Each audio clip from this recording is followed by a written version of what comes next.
আমিও জানো যে বিজ্ঞানৰ যুগত যে এইটো বিশ্বাস নকৰে, কাৰণ ময়ো ভাবোঁ, ময়ো পঢ়া শুনা কৰা ছোৱালীয়ে হয়,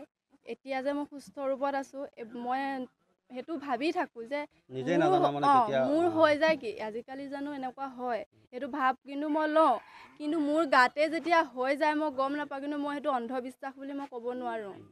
এইটো সত্যই হয়। আছে ঘোঁৰাকেইজনীতো কোনোবা মালিক আছেই, হয় নাই? আমাৰোতো আছে, মা আছে, আমি কাৰোবাৰ ঘৰ বোৱাৰী, কাৰোবাৰ ঘৰ জীয়ৰী, মাক হয় নাই বাৰু? আমাকতো ওপৰৰ পৰা কোনোবাই পেলাই দিয়া নাই, ঘোঁৰাকেইটাকো ওপৰৰ পৰা কোনোবাই পেলাই দিয়া নাই, সিহঁতৰ মালিক আছে, আমিও জানো, কিন্তু সেই দিনটোতে ঘোঁৰাকেইটা কিয় আহিছে, সেইটো কিয় আহিছে, কিন্তু সেইদিনাখন সেয়া মই নাছিলোঁ, আয়ে যেনিবা ধ্যান কৰিছিলে কাৰণে ঘোঁৰাকেইটা আহিলে, ডাঙৰীয়া ৰূপত আমি দেখিলোঁ, আই এগৰাকী আৰু ডাঙৰীয়া এগৰাকী। কিন্তু এই যে ওলাইছে মালিক ওলাইছে, সেই মালিক ওলোৱা কথাটো কি, ঘোঁৰাটো ওপৰৰ পৰা কিন্তু পৰা নাই, মালিক ওলাইছে বুলি আমিও জানো, আমাৰো আছে ন, আমিতো ওপৰ, আমাৰ গাত যেনিবা আই লাগিছে, এওঁৰ গাত আই লাগিছে, আমি ওপৰৰ পৰা পৰি যোৱা নাইতো, এইটো কথা মানুহখিনি অলপ ভাবি চাব লাগে। ঘোঁৰা মালিকেও আহি যে আমাৰ ৰাইজৰ ওচৰৰ পৰা ঘোঁৰা সেইটো মই ক'ব নোৱাৰিম, তেতিয়া মই বেহুচ হৈ আছোঁ, মানে মোৰ আই ঠিক দিয়াৰ কাৰণে মই একো ক'ব নোৱাৰিম, এইফালে ক'ব। এতিয়া ঘোঁৰা মালিক ওলাইছে যদিও আমি নাজানো মালিক ক'ত কোন, মালিকেতো লৈ গৈছে, আমি বান্ধি থোৱা নাই, মালিক ওলালেও সেই টাইমত আমি যেতিয়া নেকি আইসকলে বিচাৰিছিলে সেইটো টাইমত ঘোঁৰা আহি হাজিৰ হৈছে, আমি তেওঁকেই ভগৱান বুলি মানিছোঁ, কিন্তু আইসকলেতো ঘোঁৰাকেইটা বান্ধি থোৱা নাই বা দোকানে দোকানে লৈ ফুৰা নাই, ঘোঁৰাটো গুচি গৈছে, ক'ত গৈছে, কোন জেগাত তেওঁ মন্দিৰনে কোনোবা গৃহস্থই নিছে নে নিজেই গৈছে, সেই কথাটো আমি নাজানো, কিন্তু একাংশ মানুহে ইমান মিছা কথাবিলাক যে কৈছে, ঘোঁৰা লৈ লৈ পইচা উঠাইছে,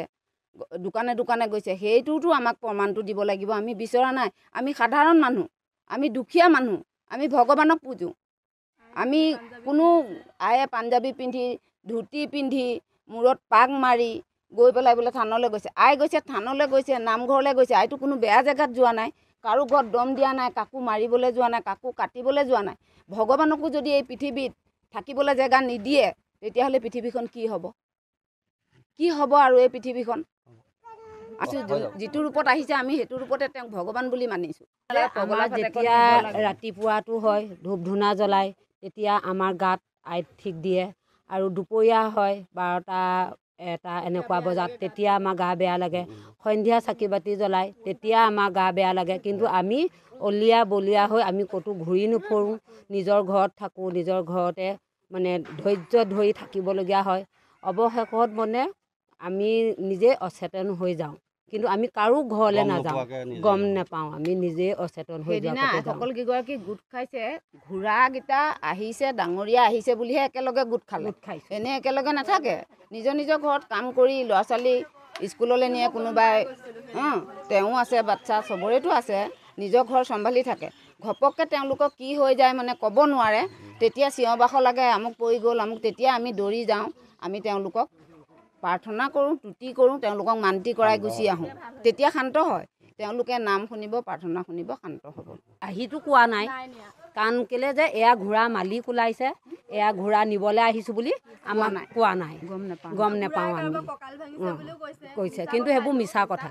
আমি বৃহস্পতিবাৰে থানলৈ গৈছোঁ এখন শৰাই দিবলৈ, আমি আমাৰ সুস্থ হ'বৰ কাৰণে, আমাৰ ৰাজহুৱা শৰাই আমি বাইদেউ ভাগৰ, তাত আমি নাহতি থানলৈ গৈছোঁ, ইয়াত গাঁৱত উলিয়াইছে কি ডাঙৰ আয়ে বোলে ধুতি পাঞ্জাবী পিন্ধি মূৰত গামোচা মাৰি থানলৈ গৈছে, কিন্তু এইটো বহুত মিছা কথা। আমাৰ আই জানো সম্প্ৰদায়ৰ মানুহে আইসকলে গামোচা নলয়, আমাৰ চেলেংহে লয়, কিন্তু আমি চেলেং লৈহে গৈছোঁ, কিন্তু আমাৰ গামোচা নলয়, আমাৰ ইয়াত আই সকাম পাতিছে, আমি চেলেং ল'ম, আমাৰ গামোচা নলয়।